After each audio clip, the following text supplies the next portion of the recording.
How's it going? Avery. Nice to meet you. Thanks for having us today. Absolutely, thank you. I'm John Moore. I'm here in Groveport, Ohio with Avery Ward at Little Italy Ristorante. I've got a bunch of questions for you, Avery, about this wonderful pizza shop you have. Thank you. All right. I'm excited.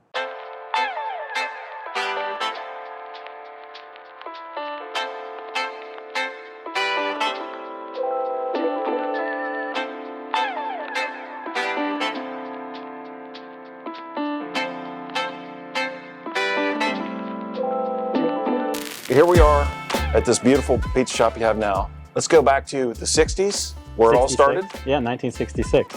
So it started as a grocery store in 1966. Actually, even earlier than that, but my family's involvement starts in 1966.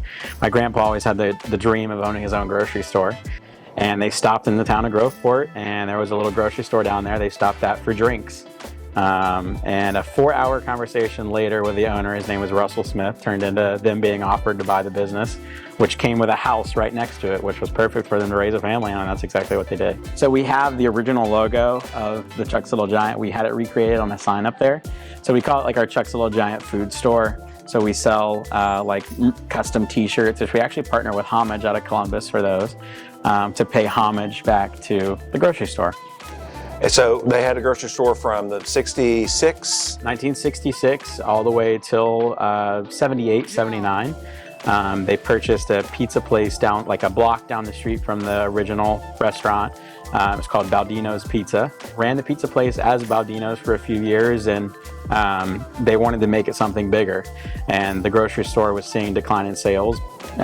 So they moved the pizza shop into the grocery store when they were seeing decline in sales. They shut down the grocery store, moved that pizza place over, and then renamed it to Little Italy Pizza because it was called Chuck's Little Giant was the name of his grocery store. Great. And how about the recipes that they were using? Was that Baldino's, or did they So when change they them? changed over to Little Italy, they changed all of the recipes over to my grandma's. She made her own meatballs. They were unbelievable. So we used that recipe, her own pasta from scratch. We use those recipes still. Yeah. Pizza sauce, dressing, Italian dressing, it's all still hers. So did your dad just grow up in the business? Yeah. Well, I mean, was he destined to be the owner one day? For sure. I mean, he always was passionate about, meeting new people and becoming friends with them. And to this day, he has, so many people come in, even though he's long been retired for a few years now, they come in, where's Nick at? I haven't seen him in a long time. And So how about you? Your whole life you grew up working in the pizza shop? definitely. Some say it would be destined for the business. Didn't think so myself, but the first stop from the hospital was definitely the restaurant. Was your dream, hey, one day I'm going to own Little Italy here in Groveport? Well, I think my dream was, I was always fascinated with technology and how it worked, and the very early stages of the internet and all of that, and how all of that worked. I became very quickly fascinated with Apple and their products that they made and how they work, and always wanted to work for them. So when I was 16, I fudged my first application for them and put a wrong birth date so it would actually go through. Were you able to use what you learned from Apple here? And pretty heavily on the customer's experience is a very important part of what we do. Not only with how they interact with our business inside of our four walls, how they interact with our employees, how they interact with us online is a very important thing when somebody decides where they go out to eat. They look up that information. They do their research before, right? And if they're visiting from out of town, they look up the pictures of the food and the menu and the pictures of the store, and it's all a part of that customer's experience.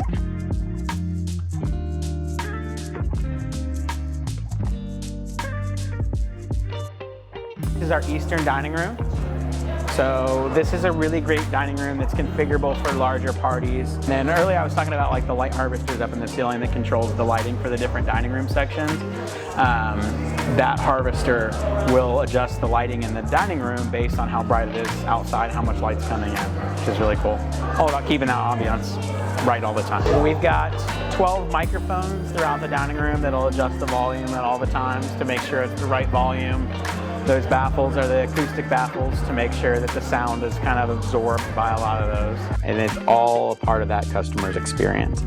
So we focus pretty heavily on that, and not only their experience while they're within our store, but our people have to be in line with that, our product has to be in line with that, and our mission has to be in line with that. We're really grateful that a lot of people not only give us an opportunity, but continue to support us time and time again. You know, we want the customer to have a great experience, and we want them to come to visit us, but we want to wow them. You know, it's we say Restaurant 101, hot food hot, cold food cold, wow customer service will do the trick.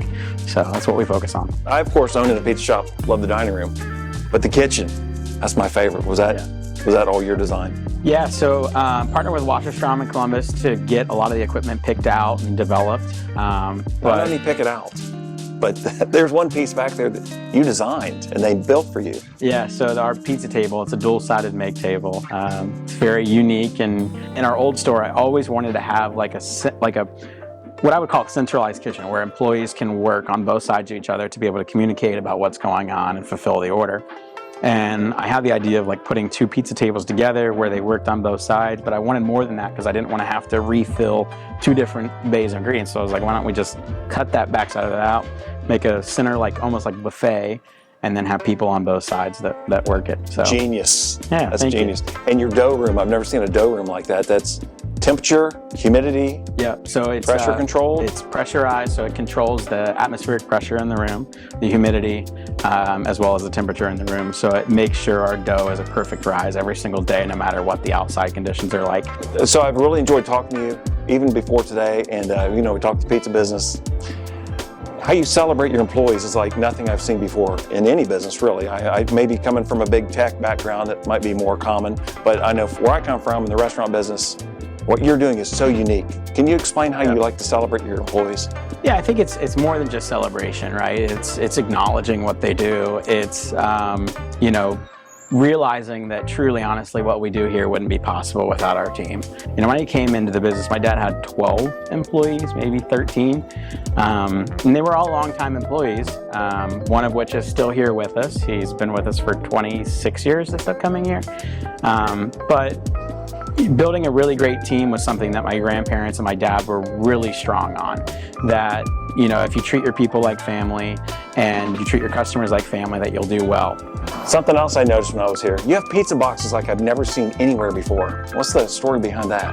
So we were actually walking through the Pizza Expo in Vegas a few years ago, and we walked up to this booth, and they had these boxes that you could tear out and hold up, and it had like a drawing on the inside. But we have all kinds of different designs that customers can open up the box, tear out, And wear it like a bib. Hold them up? Yeah. Post it on social media, and then when they post us and tag us on social media, we'll print them off and put them inside of our hallway. So we have a hallway with all kinds of pictures of customers that have tagged us. I have a bunch of quick questions for you. Do you have anchovies on your menu? We do. Do you like anchovies on your pizza? Absolutely not, and my staff absolutely hates touching them. Should broccoli be a pizza topping? No. Pasta, yes. Best Apple product ever made? Probably the Mac.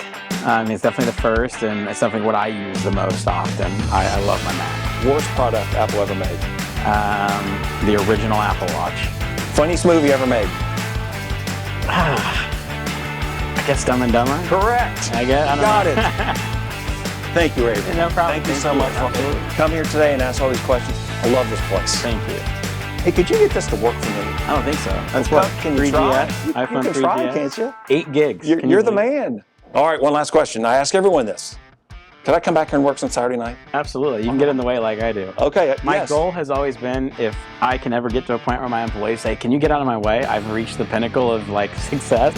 Thanks again. Yeah, thank you.